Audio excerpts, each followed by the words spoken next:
Hi, I'm Sean McVeigh, Sean's Outdoor Adventures. In this video, I'm going to go over some common questions that people ask about the Dragon X8 compound bow. That's the Pro package as well as the standard package. So first, let's go over what comes in the Pro package. Okay, so in the box, you have a bow case, a soft bow case, of course your owner's manual. This is an arrow puller. You put that around the arrow to pull it out of the target. It helps to grab the arrow. You have a sight with a sight light on top there. You have a arrow rest, which you'll mount to the bow. I'll show you about that later. A quiver. Again, you'll mount this to the bow, and I'll show you how to do that in a few minutes. Right there, you use that to mount to the bow. Of course, you have the bow itself, the Dragon X8. This is a stand. You actually clip this to the bottom limb to stand the bow up like this. I don't have a whole lot of room on my table here. I'll just try to squeeze it on the edge like this. Okay, so that's when you're practicing archery, you can stand it like that. That is the stabilizer.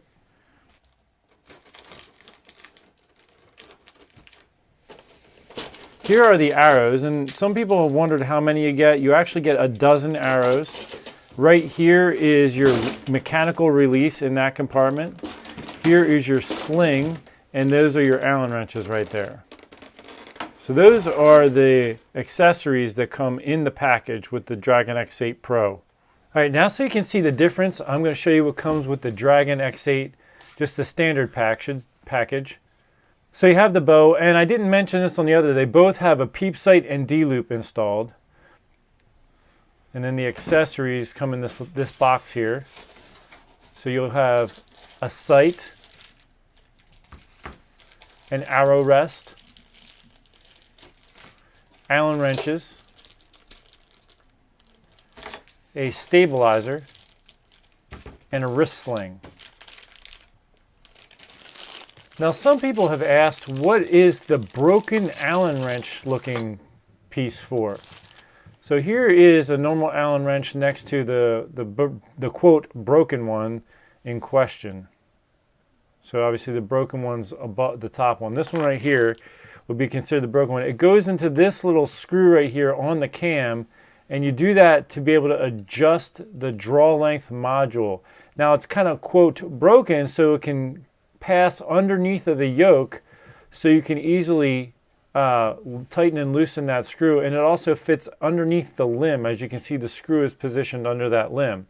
So that special Allen wrench enables you to make that adjustment even though the screw is somewhat buried under the limb.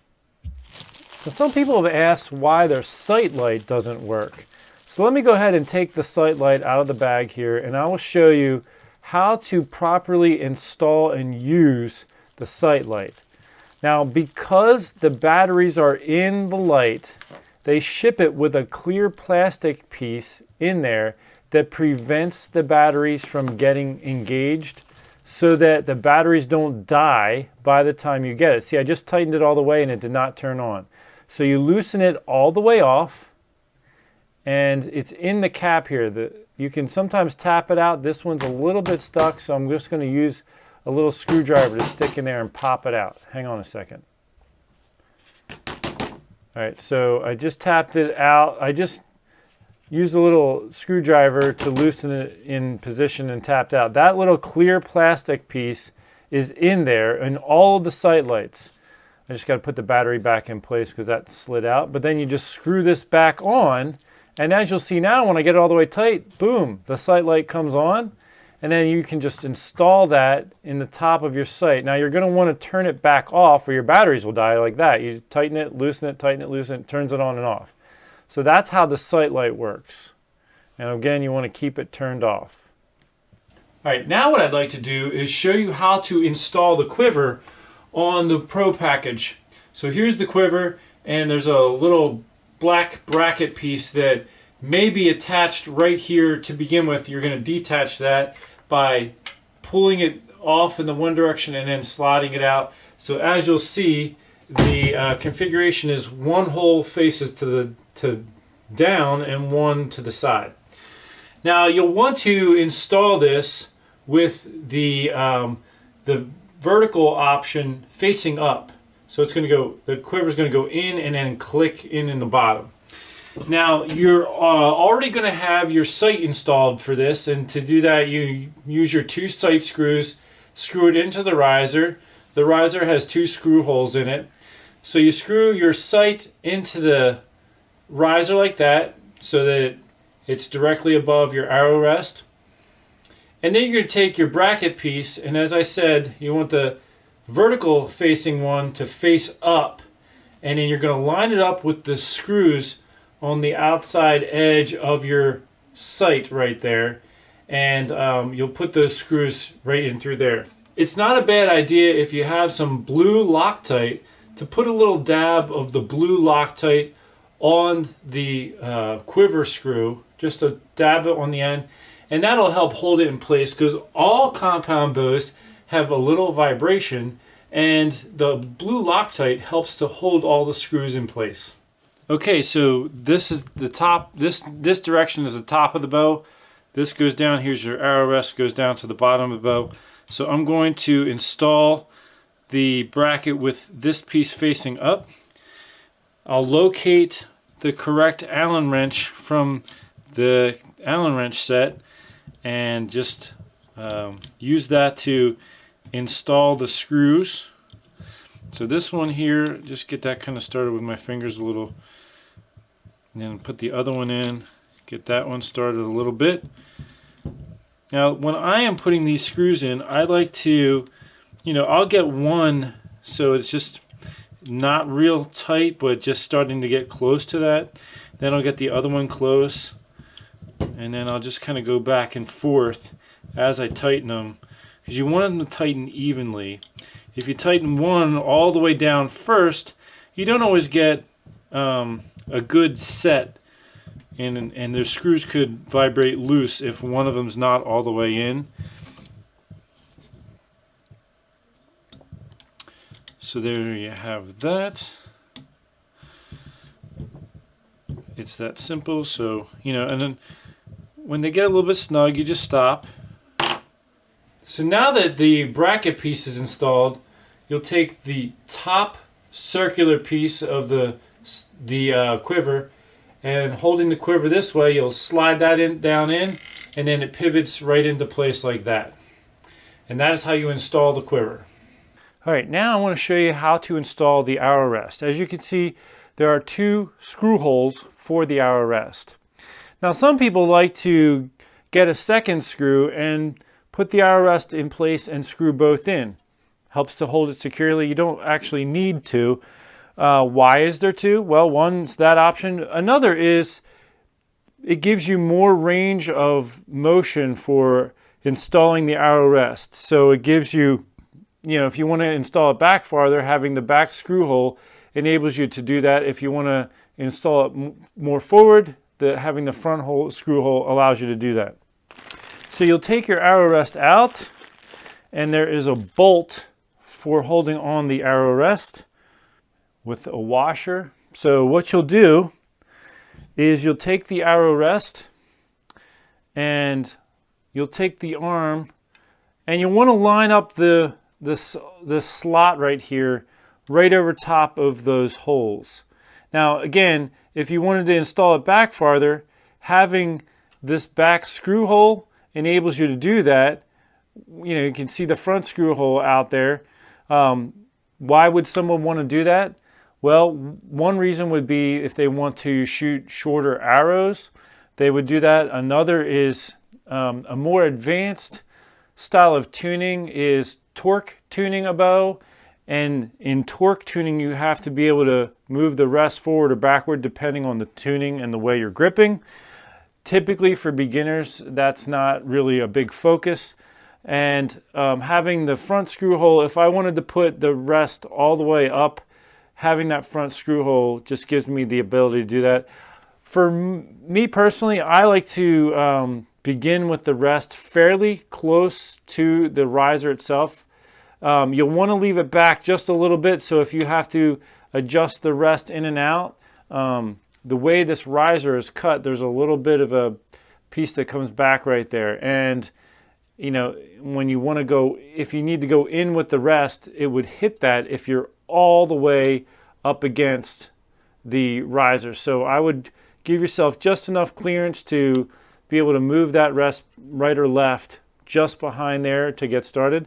So I like to just go with the back hole here, because that gives me more range of motion to move the rest back if I need or want to. So I'll start it with my fingers here, just get it going. And then I'll get my Allen wrench out of the pack here for tightening that in. All right, so now it's just tight enough to hold it, but I can slide it. So I'm going to slide it there. Now, as you can see, it's up too high, so I want to pivot it down a little bit. Let me get my Allen wrench here. I do like the fact that they supply the Allen wrenches you need. Not many bow manufacturers do that. Okay, so I've got the rest installed, and you can just kind of eyeball it. It looks like it needs to come up a little tiny bit, so I'll just loosen it here, slide it up, tighten it back up. So there, the rest is installed. I left myself enough room to make that horizontal adjustment, but that is how I personally would start with the arrow rest installation. Next, I want to talk about, some people have asked, do you need a bow press to work on this bow? The answer is no, you actually don't need a bow press to be able to work on it. If you need to take the strings and cables off, I'll show you how to do that without a bow press. And in fact, so the peep sight is facing the wrong direction. Here's your D-loop. You want that to be facing the other way. So how can I make the peep sight adjustment? Well, a lot of times it's just a matter of adding a little bit of, like, maybe a half a twist or a full twist to the string. So like if you get your bow and the peep sight is facing to the side, you're just going to need a half of a twist either in or out of the string to rotate it. And one way to do that would be you could loosen the limb bolts far enough that you can adjust the way the string is angled. Now, I typically will take a Sharpie and I'll put a marking on my limb bolt and on the limb pocket to line it up, and that helps me see if I've gone a full complete turn with the Allen wrench. The other way is you just carefully pay attention to the direction that the Allen wrench is facing. For this one, it's not perfectly straight down, but a slight angle, so I could make a note of that for as I'm doing my rotations. And one thing I like to do, especially if I'm working on a lot of bows, is I have a little piece of pipe just from, this is actually from a camping thing that broke, and I like to give myself a little more leverage, and so I'll put that on. Especially that's helpful when it's tightening. So there's one full turn on the limb bolt. I'm going to do a second full turn. I like to do 2 turns at a time. Now I'll switch over to the bottom limb, and I'm going to go 2 limb bolt turns at a time until they're out far enough that I can actually remove the string right off of the bow and work on the bow. So that's 2, 1, 2. So, you know, when you're doing this, you're doing it basically in 2 turn increments on each side. So 1, 2. Now I'm kind of back to, ground zero, let's say. I could take this off and go 2 on the other side, but let's just say I go 2, 1, 2. It's kind of almost the equivalent, So now, 1, 2. Rather than flip it, I'm just going to keep it on that side and do 2 more. 1, 2. You just don't want to loosen one all the way out and then go back and do the other. You kind of want to do it 1, 2. Actually, I can feel that's pretty, yeah, so I could actually take the string right off at this point, and work on the bow. I can also pop out the peep sight right there and then turn it around to face the other way. Okay, so now I've got the peep sight facing the same direction as the D loop. And it's just a matter of tightening it back up 2 rotations at a time. All right, I'm doing the editing, and I don't know that I made that clear. Let me just clarify for your sake in case you're ever doing this. So if you loosen that first limb 2 turns, it is now 2 full turns looser than the other limb. So if I loosen the other limb 2 turns, they're now even. Now if I loosen that 2 more, now it's 2 full turns looser than this one. So then I go back and I loosen it 2 turns, now they're equal again. I loosen it 2 more, now it's 2 looser. So in a sense, you're really only 2 turns ahead in either direction, but in order to put this one that's 2 turns behind, to make it 2 turns ahead, you're actually cranking it 4 times. So in the wording there, I don't think I was super clear, and I just wanted to clarify that for you. Now let me get back to the video as I had previously recorded it. If you needed to replace the limbs, that's another common question. You would take these all the way out and just maybe 1 or 2 more turns, and the limbs will actually come off. I don't like to take the limb pocket off completely. I get it to where I could take the limbs and the string and the cables off, and then there is a little C-clamp on either side here on the end of the axle. You'll pop out one C-clamp, pop that end off. This will come off on the end, and then you could push in and slide the axle out. One thing I recommend doing if you have to do that is take lots of pictures so you can see where the spacers are.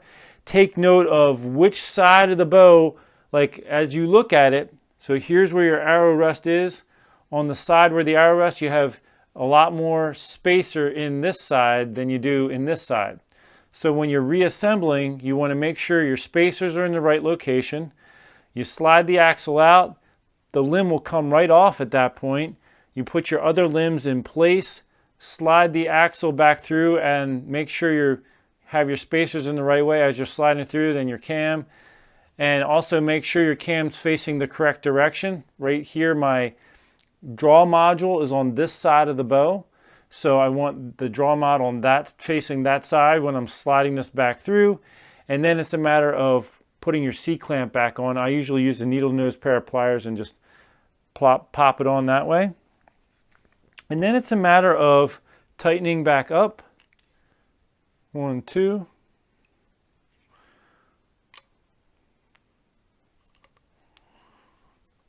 1, 2, 1, 2,